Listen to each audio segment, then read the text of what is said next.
if I see my videos from 1 year back from now, some of the videos, even while watching, I'll cringe at them. I feel I'll just upload video. If you want to start a booktube channel, it is that it'll be so much time consuming than you can ever imagine. My entire model Smith set you see behind me, it's totally annotated. Again, I'm back here with one more interview, and that is by Sai Lakshmanan, who owns the channel called the Book Dragon. I have always adored the book dragons rather than bookworms, and he is such a kind-hearted person, and his consistency has always blown my mind off. He's such a great storyteller because the way he presents his videos are quite good. So I have always wanted to talk to him and get more information, maybe an interview or a collaboration video with him.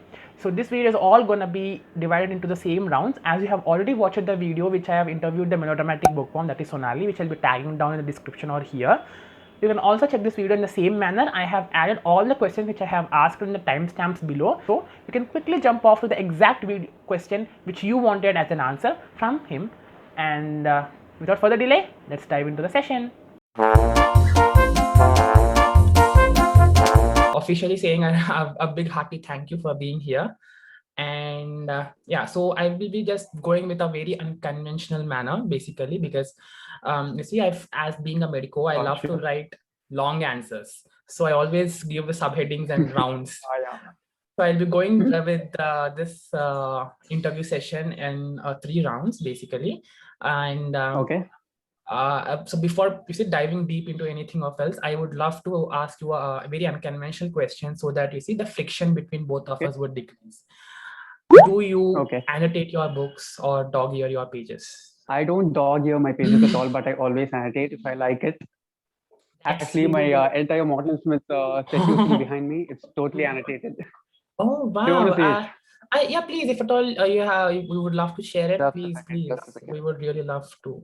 I've actually shared it many times in the channel. I think you might have missed it. Yeah, I've been a fan of Mortal Instruments only because you have said, oh my god, that's too good. This is just half of it. This is just half of it. My god, I mean, like as you made a recent video upon this Amazon Prime Day sale being coming, and on that day you informed us that you have bought the Mortal Instruments series throughout that. So I was like very keen to get that. Unfortunately, I couldn't get my hands on out of stock things and all that. Actually, this year's Prime Day sale was so horrible. There didn't give any discounts at all.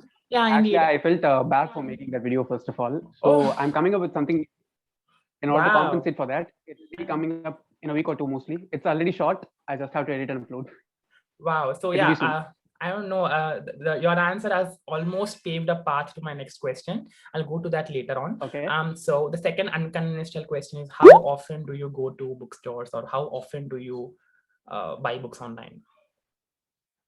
Okay, buying books online, it's almost every month, sometimes even every week, depending upon the deals. But I don't go to bookstores at all because I have extreme social anxiety. Okay, I don't feel convenient to be around people while I'm buying something.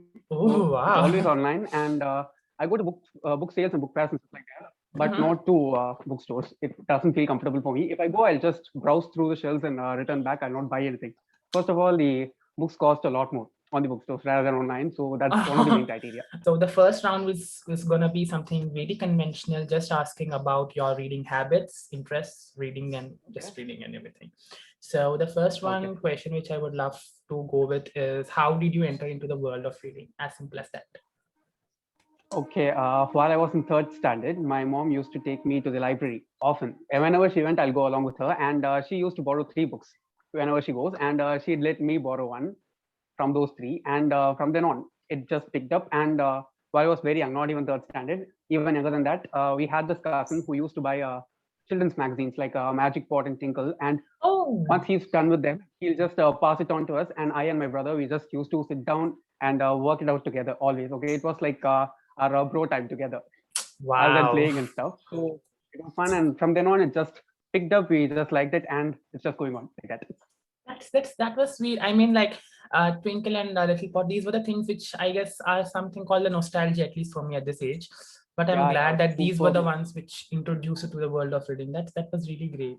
And that in a great They are so interactive. That's the they're actually interactive, right? When it comes to books, we just read them.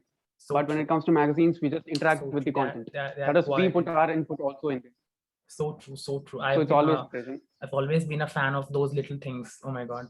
So yeah, and How and what were the reasons which inclined you towards starting your own booktube channel or sharing your experiences with Oh, books?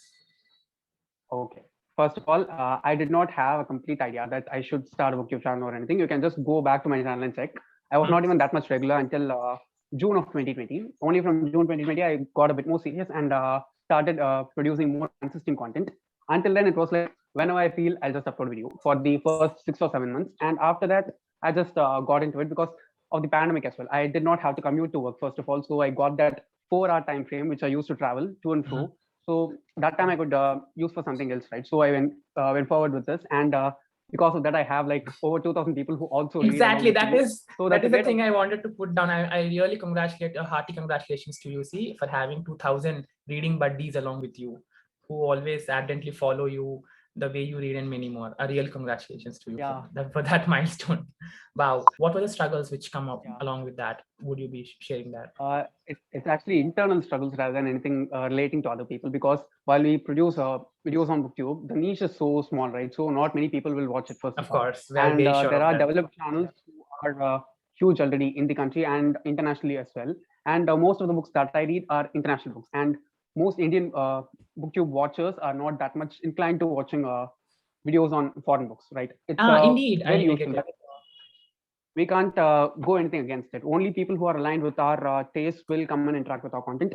First of In the beginning, it was a bit tough for me because I used to post almost everyday videos for 2 months straight, and during that time, the retention was so little, and I was a bit discouraged then. And after that, I decided, okay, I don't care who watches. I'm just doing this for myself, and whoever likes the book just like I do, they'll come and interact, and we can have a fun time. That's all.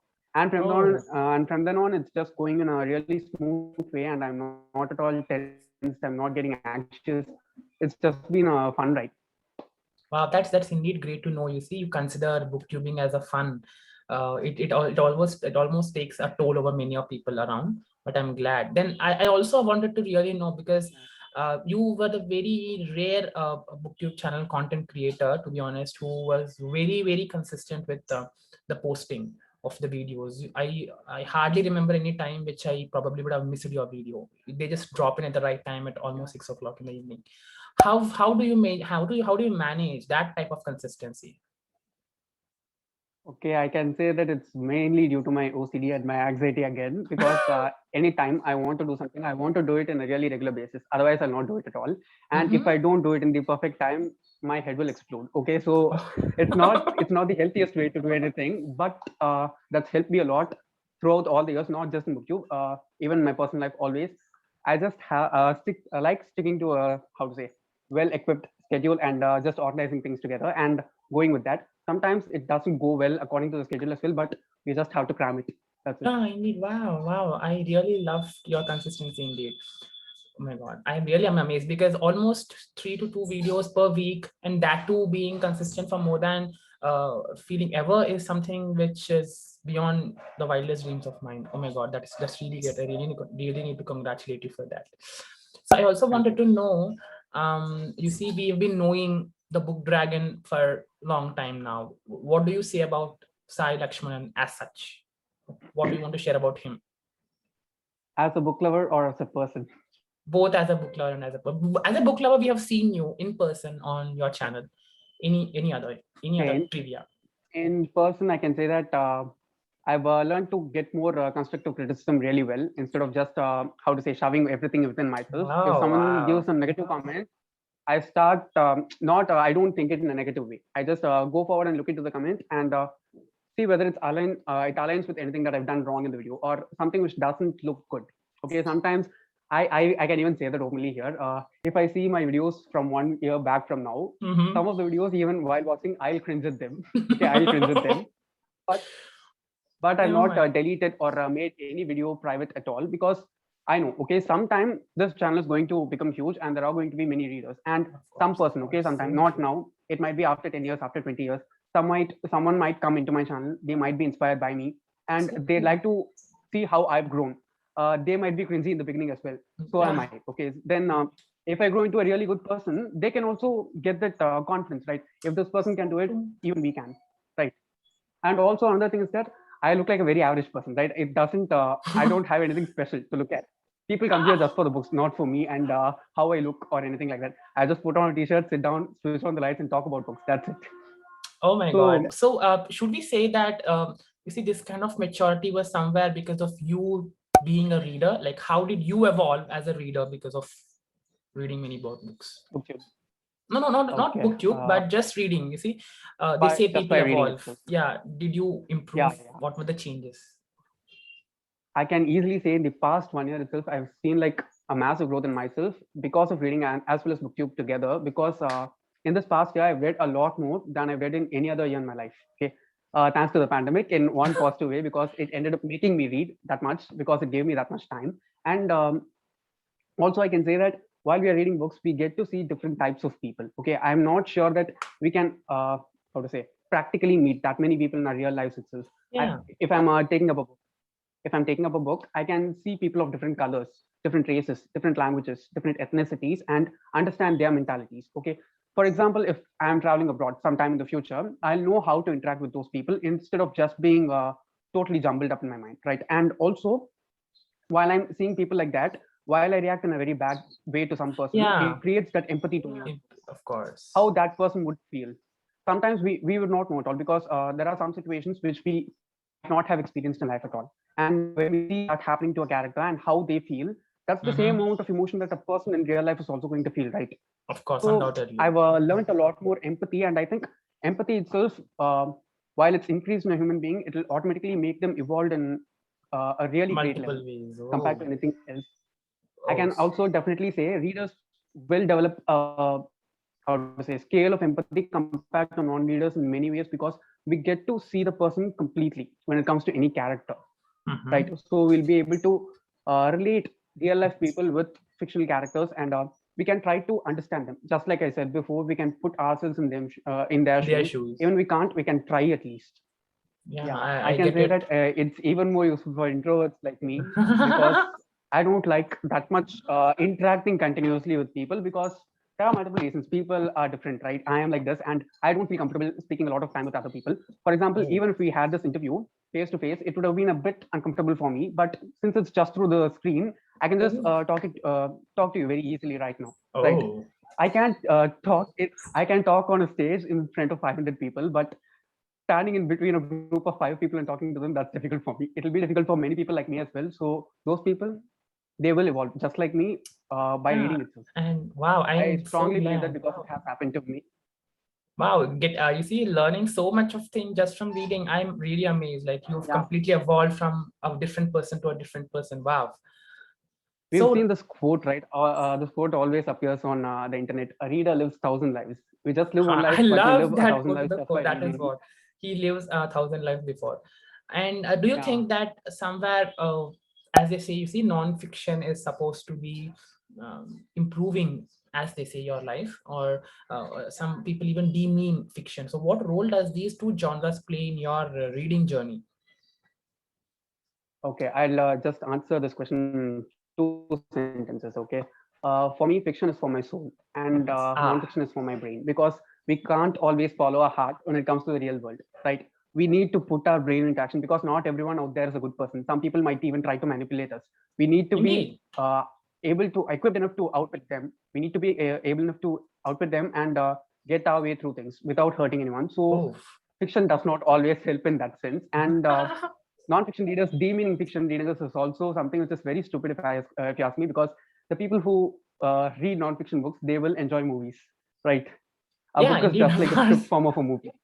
Of course, of That's it. course. Ooh. I've always found this constant tug of war between the fictions and the non-fictions readers. But this, you see, this comment kind of gave me a greater idea, like the fiction for my soul and all that. Like it gave me a clear picture for myself too, as such, because I've Okay. been reading very less of the non-fiction basically. So it also inspires me to go with a little more fiction, non-fiction. Please, please don't think like that because while I was in college, for the 3 years that I was in college, fiction was the thing which kept me going and it kept me engaged to reading because I was not bored of anything. And when it came to my workspace only after I started working, I started reading non-fiction. It's just been 2 years, but fiction I've been reading for almost the past all of the past years in my life. Non-fiction, I think there'll be a point in our life when we'll try to help ourselves, but we'll not have the knowledge to get that help. And when we need that Mm. knowledge, we'll not be able to acquire it from a person in the flesh. So we'll go in, go in search of an inanimate object, and a book always helps. Wow. So that's so true. I can't agree more with that. Indeed, indeed. That is something very insightful of you. So yeah, I also wanted to know, how do you like while you're filming a review, typically speaking, do you review books basically which you've read in the very recent past, or the books which you've been reading for ages? For instance, how did you remember Okay. the points from them and try to review them over the channel? What were the struggles remembering the Okay. plot? I actually uh, I actually struggled with this in the beginning when I started filming videos, because I thought that everything that I read, it'll be there in my mind. But when I started reading a lot, things get jumbled up, right? And sometimes what happens is our brain just flashes some things, and everything goes blank. We just know Yeah, the beginning, the middle, and the end, but we don't know the things in between. It happens. Okay, we are of all course. human. We cannot store everything like computers. And from then on, what I've decided is, if I'm going to review a book, it'll be definitely between a week and 10 days, but after the time that I finish the book. Sometimes I review the book just Oh, after I finished it. That is, I'll have finished it just half an hour ago, and then I'll sit down for filming. Or sometimes you might have seen my share hunt reviews and all. They are all long videos because I yeah. discuss in those videos as well, and I'll have to prepare notes for them, because the script itself runs for at least 2 or 3 pages in that one, and I just take bullet points that runs for 2 to 3 pages, Oh, and the video length actually comes for half an hour after editing. So before editing, it goes on for at least an hour or hour and a half, because I make a lot of mistakes while speaking. All of those need to be edited out. But when it comes to reviews, mostly nowadays I'm just going for the books which I'm currently reading, and I'll review them as soon as I can. Sometimes I do review outdated books also. What happens then is, when I do outdated reviews, it's always stuck to a series. Sometimes I'm not that much invested in the series that I can review each and every book that I read from it. yes, But people exactly. will want to hear my Know more thoughts on about it. that series. So what I do is, I'll try to binge the series, and after finishing all the books together, I'll just make a comprehensive review for the entire series as a whole. And yeah, that's how I carry out normally. Oh, And always I and like to structure my reviews as well, because yeah. while I'm going for a book review, if I'm going for fiction, the main thing that I see always is the setup in which the book takes place and the characters, because these are the only things that I read the books With- for. Because I'm not a person who's able to see each and every part of the world, right? So I'd like to see them through the books that I read. And the second one is that I don't meet many different kinds of people, so I'd like to meet them through characters. I've seen many book review videos in which there's not a structure. They just talk about the book in a really unstructured manner. It's not that organized, and most of the time, I just come out not feeling helpful at all. What was the point of watching this video? It'll be like Mhm. that for me, and that's when I decided. Whenever I make videos for fiction books, I'm talking, it'll be always structured. I'll be giving the how to say, different parts of the video in which I'll be discussing the plot, characters, different stuff like that, so that people who are interested in the plot, they can just jump to that part of the video and check it out alone. And if they Oh, want to know the characters alone, they can go jump to that part of the video and check that one alone. yeah. So So yeah, you basically divide it into the head, torso, and the body other parts, so that it's neatly yeah, structured. Wow, and I clearly can understand. You yeah. see, fiction It's easier indeed for me to requires move that. through. Yeah, Even as a it's easier viewer, for for me to me. film as well. Oh, Okay, is okay. So it? sorry, I was Is cutting it you short. easy for when you are basically thinking of writing a structured review of a fiction book? Does it make filming really easy? Because I wanted to know that. It's an absurd question indeed. Yeah, it does for me. It does for me.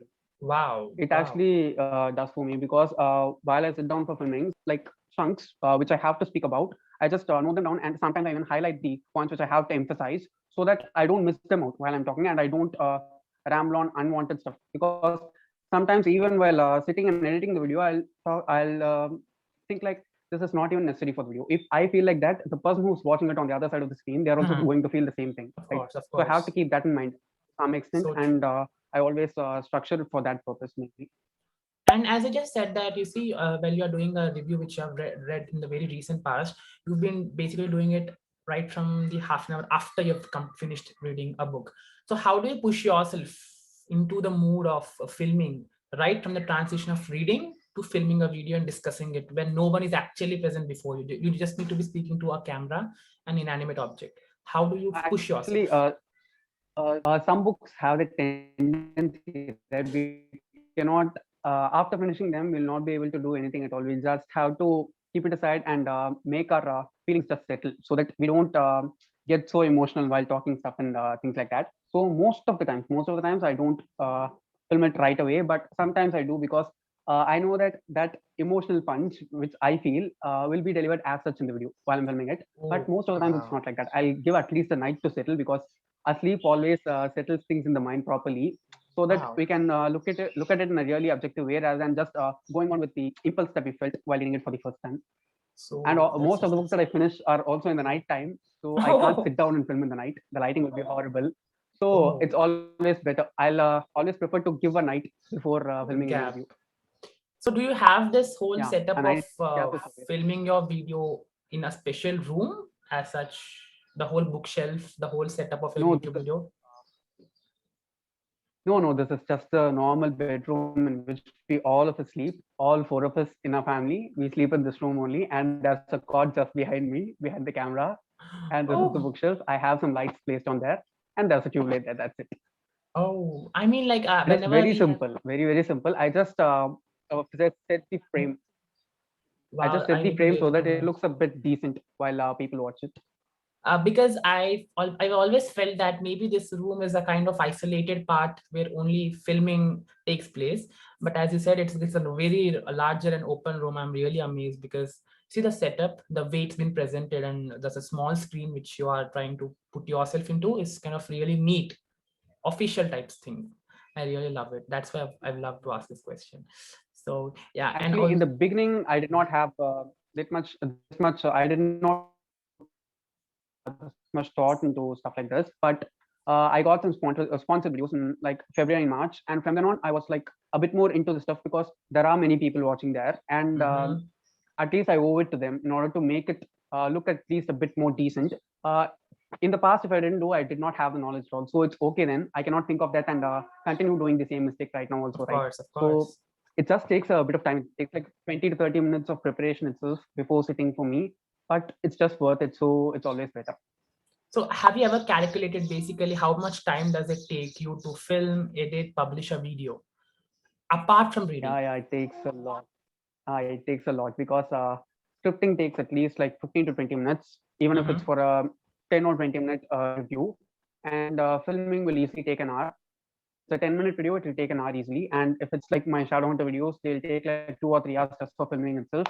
And the lighting needs to be constant during those 2 to 3 hours so that the video doesn't look bad. And editing is like the most time consuming part for me because even a 10-minute video which you watch in my channel, it takes at least an hour to hour and a half for me to edit because I do everything on my phone. I don't use the system. I do everything on my phone, and it does take a Wow. lot of effort and time, and it is also a bit taxing physically. But I try to schedule it as such because sometimes I'll not be able to edit the videos after completing work because I have to sit 8 hours in front of a system, and after that, if I have to sit in front of my phone and edit the videos like this, my eyes will just pop out. So Of I just course. try and maintain it so that I finish all these stuff when I have the most energy in the morning itself, and then I'll carry on with the other stuff. It takes a lot of time. Usually, a 10-minute video will take at least 3 to 4 hours of time for me, starting from scripting to publishing the video.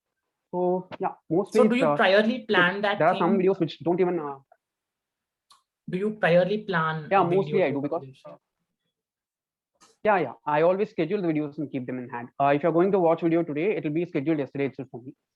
I don't keep it up Oh. until the last moment because again my anxiety will just shoot it.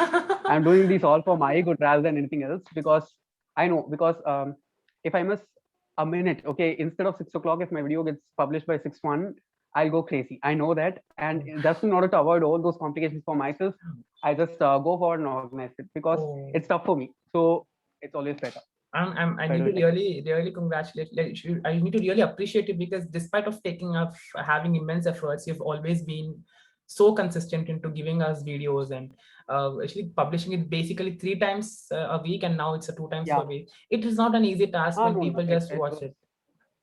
As It far was as 4 times a week in the beginning, and now it's 3 times a week. 4 times a week almost. I've I don't know how to even manage to do that. Tuesday, Thursday, and Saturday are my videos. Mostly, I film them on the weekends alone because during work days, I'll not be able to film because I'll have to work from morning to evening, and by the evening, there'll be no lights. Mm-hmm. Sometimes when the workload is low, I'll have some pre-scripted videos And during that time, I'll just freshen up, put on some clothes that are suitable for filming, sit down and just film. Mostly it's on the weekends, but sometimes when I get time during the weekdays, I'll chip it in there also, so that I don't get I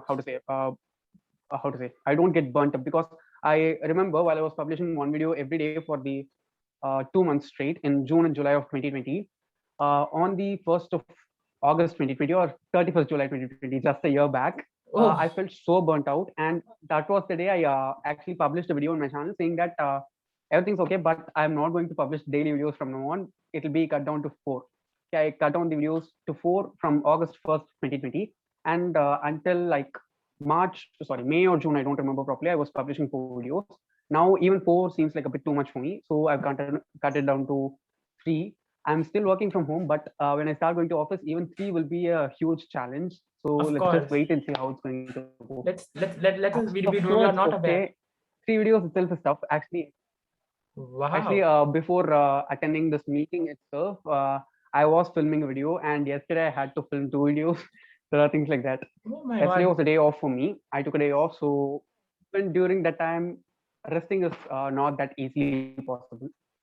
There's only one thing, if you want to start a booktube channel, it is that it will be so much time consuming than you can ever imagine. You are having one, right? So you're also dealing with your academics while doing of course, it's going to be crazy. If you join here, the time consumption will be huge for sure. That is what I per week, booktube alone takes 20 to 24 hours of my week. Oh my god. I'm including the time that I read as well. Of course, that is what I always think of, because basically any of the content creator on YouTube out there needs to script a video and just publish it off. But for the book readers, like the bookish videos, you have the time even for reading books too. Longest. And basically when I assume that well, right? I basically assumed that it's gonna be a little less distressing task initially while I was doing it in the proper lockdown. But then my offline colleges were actually open. It took a toll over me. I had to film a buffer video priorly and store in my computer so that I can actually publish them each week. But I really still am amazed because of your consistency. In the time. That is something I think I can never achieve probably. Actually, one video per week with your schedule, it's definitely a really appreciable thing. If I am like that, I'll not be able to do even one, because I did not do a professional degree. I just did a BSc, okay? And even during that time, I did not take risks at all. I just did whole time studying, and only after getting into work, I started this one, because I did not have to study. That was a huge block of time that was free for me, and that's how this happened. I'm glad that it happened also. Of course, we ourselves as viewers are so glad that it happened, that you started a channel altogether. So that was something which I really loved. So this is like the official end of the round number 1. Okay.